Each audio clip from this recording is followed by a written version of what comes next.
আমার ঠাকুমা ভীষণ অসুস্থ ছিলেন। হ্যাঁ, মানে এতটাই অসুস্থ হয়ে প্যারালাইজ হয়ে গেছিল, একদম বিছানা সজ্জা হয়ে গেছিল। তো এবার আমি মাকে ডাকি, বলি যে আমার ঠাকুমা যদি একটু সুস্থ হয়ে যায়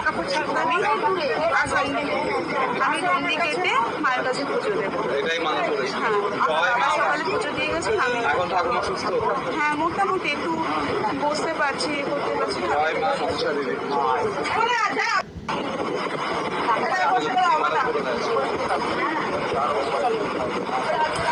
আমার ঠাকুমা ভীষণ অসুস্থ ছিলেন।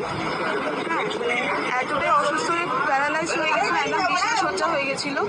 তো এবার আমি মাকে ডাকি, বলি যে আমার ঠাকুমা যদি একটু সুস্থ হয়ে যায় আমি নন্দী কেটে মায়ের কাছে পুজো দেবো। এটাই মানা করেছি। হ্যাঁ, জয় বাবা মা। সকালে পুজো দিয়ে গেছে। আমি এখন ঠাকুমা সুস্থ? হ্যাঁ, মোটামুটি একটু বসতে পারছি, করতে পারছি। জয় মা মনসা দেবী।